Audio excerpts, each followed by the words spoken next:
लेकिन ऐसी खबरें तो है नहीं। इसका मतलब है कि तकरार कुछ और बात पर हुई है। और ये टेंडेंसी, ये मनस्थिति, ये स्टेटमेंट, करीना के पूर्व का स्टेटमेंट ये साबित करता है कि करीना उस मिजाज की हैं कि हमला भी कर सकती हैं और चाकू से हमला कर सकती हैं। और इनके ऊपर चाकू से ही हमले की बात हुई। अब ये भोले भाले बेचारे शरीफुल इस्लाम को ले आया बीच में, लेकिन हमला किसने किया ये अब किसी से छिपा हुआ नहीं है। अब सब लोग कयास लगा रहे हैं और सब लोग एक प्रकार से कंफर्म हैं हमला किसने किया, कब किया, क्यों किया। तो ये कहानी जो है 16 जनवरी की रात की कहानी अब 16 अक्टूबर में जाके सिमट गया है। 16 अक्टूबर 2025 भी हो सकता है, 16 अक्टूबर 2026 भी हो सकता है। लेकिन भविष्यवाणी करने वाले कह रहे हैं कि 16 अक्टूबर का डेट नहीं निकलेगा और वो साल मैक्सिमम 2026 है। इसका मतलब है कि करीना कपूर के संबंध तार तार हो चुके हैं, पब्लिक में वो इस तरह से डिस्क्लोज नहीं हो रहा है। और इसीलिए शरीफुल इस्लाम के बारे में से एकदम से खामोशी है, चुप्पी है। और अगले अब महीनों तक चुप्पी होगी। एक दिन कभी कोई खबर देखेंगे चुपके से किसी छोटे से कॉलम में और टेलीविजन में एक स्निपेट चलेगा, कोई पैकेज भी नहीं होगा, ऑडियो वीडियो, एक स्निपेट चल जाएगा कि शरीफुल इस्लाम को जमानत मिल गई, बहुत साक्ष्य नहीं मिल पाया और वो बरी हो गए। हो सकता है 10-15 साल के बाद वो बरी हो जाएंगे, क्योंकि अदालत में अगर कोई केस चला जाता है तो जल्दी उसका कभी भी जब तक छुटकारा ना हो तब तक वो चलते रहता है।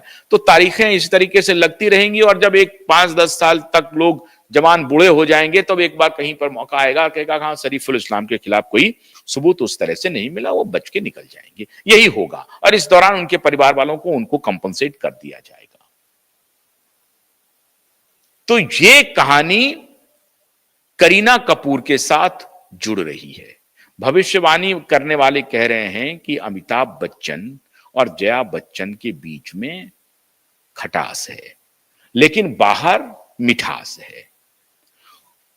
जया बच्चन के बेटे अभिषेक बच्चन ऐश्वर्या राय के बीच में खटास है, बाहर मिठास है। रणधीर कपूर और बबीता, करीना की मां, में भयंकर खटास है। दोनों अलग अलग रह रहे हैं, उनमें तो मिठास, बाहर भी मिठास नहीं है, खटास ही खटास है। और करिश्मा कपूर तो अलग रह ही रही हैं, उनका संबंध तो जगजाहिर है। अमिताभ बच्चन की बेटी श्वेता बच्चन, श्वेता नंदा बच्चन, तो श्वेता नंदा जो है उसके भी जीवन में खटास है, बाहर मिठास दिख रहा है आपको। लेकिन उनका तो अब जगविदित हो गया है, वो घर आ गई हैं, अपने अपने पिताजी के यहां पर रह रही हैं। और यह भी एक कारण है जया बच्चन और ऐश्वर्या राय और श्वेता के बीच के तकरार का, ये भी एक कारण है जो बाहर नहीं आ रहा है। तो ये फिल्मी गॉसिप नहीं है, ये रियल गॉसिप है जो लोग चर्चा कर रहे हैं। तो लोग कह रहे हैं कि हो सकता है कि ऑफिशियल तलाक ना हो, लेकिन दोनों अलग अलग रहना शुरू कर देंगे, दोनों एक दूसरे के साये से दूर चले जाएंगे। और उसमें करीना शायद यही सोच रही हैं कि जब तक मैं इनके साये से दूर नहीं जाऊंगी मेरा भला होना मुश्किल है। अब उनके साये में बहुत ज्यादा ये नहीं चल पाएंगी।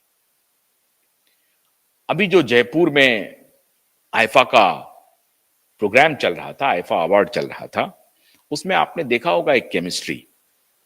और अब ये सब टोकन होता है, ये सब संदेश होते हैं, है कुछ नहीं, लेकिन ये जानबूझ करके इस तरह की पोजीशनिंग की गई कि ये खबरें चलनी शुरू हो जाएं। वो अपने पुराने प्रेमी के साथ मंच पर खड़ी थी करीना कपूर, शाहिद कपूर के साथ। शाहिद कपूर की एक बहुत अच्छी जिंदगी चल रही है, उनकी फैमिली लाइफ बहुत हैप्पी लाइफ है और बढ़िया से चल रही है। लेकिन अब वो जिस अंदाज में खड़ी थी, जिस तरह से वो बिहेव कर रही थी, अगर आप उसका पूरा वीडियो देखेंगे तो आपको अंदाजा चल जाएगा कि करीना कपूर क्या कहना चाह रही है, क्या करना चाह रही है। उसका अंदाज देखेंगे तो आपको लगने लगेगा। तो करीना कपूर, अब ये जो थ्रिलर आ गया उस पर भी लोगों ने कयास लगाने शुरू कर दिए आईफा अवार्ड के वीडियो देखने के बाद। अब ये कयास तो लगाए जा रहे हैं, लेकिन जो भविष्यवाणी करने वाले हैं उन्होंने तो तारीख मुकर्रर कर दी कि 16 अक्टूबर आइदर 2025 और 2026। अब इसी में उनको जो भी होना होगा वो हो जाएगा। तो ऑफिशियल तलाक ना भी हो, लेकिन ये बाहर हो जाएंगे एक दूसरे के रिश्ते से। दोनों एक रिश्ते में नहीं रहेंगे, दोनों की अलग अलग राहें होंगी। और वो राहें हो सकता है कि अमिताभ जया की तरह हों, ऐश्वर्या अभिषेक की तरह हों, श्वेता नंदन और नंदा की तरह हों, रणधीर कपूर और बबीता की तरह हों, करिश्मा और करिश्मा के पति की तरह हों। इस तरह का आपको देखने को मिल सकता है आने वाले दिनों में। इसलिए जितनी कहानियां बन रही थी 16 जनवरी की शरीफुल इस्लाम की सारी कहानियां बोगस हैं। और करीना का भविष्यवाणी करने वालों के बतौर जीवन जो है, मैरिटल लाइफ जो है, वो मैक्सिमम 16 अक्टूबर 2026 है। अब देखना यह है कि भविष्यकर्ता की बात सही होती है या गलत होती है। अगर गलत होगी तो भविष्यवाणी करताओं अब ये चुनौती है। मेरी तो यही कामना है कि दोनों में ये बात ना हो, दोनों का वैवाहिक जीवन सफल तरीके से चले। मैं तो यही कामना करता हूं। लेकिन अगर नियति को यह मंजूर ही नहीं है तो फिर हम और आप कुछ कर भी नहीं सकते हैं। तो या तो भविष्यवाणी करने वाले झूठे साबित होंगे, या फिर हो सकता है कि हमारी दुआ का असर हो जाए कि दोनों का मैरिटल लाइफ अच्छा चले। तो हम तो यही दुआ करेंगे कि दोनों का मैरिटल लाइफ ठीक चले, लेकिन झूठ ना बोले, किसी शरीफ आदमी को शरीफुल ना बना दे, मुंबई पुलिस का, हमारे टैक्स पेयर के पैसे का इस तरह से बेजा इस्तेमाल ना करे, और मीडिया के जिम्मेदार पत्रकार को गैर जिम्मेदार ना साबित करवा दे। आपके इस व्यवहार से जिम्मेदार पत्रकार गैर जिम्मेदार हो गए, पुलिस वाले झूठे साबित हो गए। एक जुडिशरी पर आशा है, वो शायद आपको न्याय दे देगा। न्याय का मतलब है कि जिनके साथ अन्याय होता हुआ दिख रहा है उनको न्याय मिल जाएगा और देश के सामने सच हो जाएगा। पूनम पांडे की तरह ये कहानी भी, स्टोरी भी झूठी निकलेगी, जैसे कि महामारी की कहानी झूठी निकली और बाद में लोगों को पता चल गया कि महामारी का क्या क्या खेल था। अब सब लोग जान रहे हैं कि इसमें किस किसने लोगों ने बहती गंगा में हाथ धोए हैं, ये सब लोगों को पता चल गया है। तो हम उम्मीद करते हैं कि आप भी अलर्ट रहेंगे, अपने आंख कान नाक सब कुछ खोल के रखेंगे और ऐसी खबरों पर पैनी नजर बनाए रखेंगे। आपको अगर हमारा ये वीडियो अच्छा लगे तो लाइक कीजिए, शेयर कीजिए, QYB को भी सब्सक्राइब कीजिए। बहुत बहुत शुक्रिया। नमस्कार।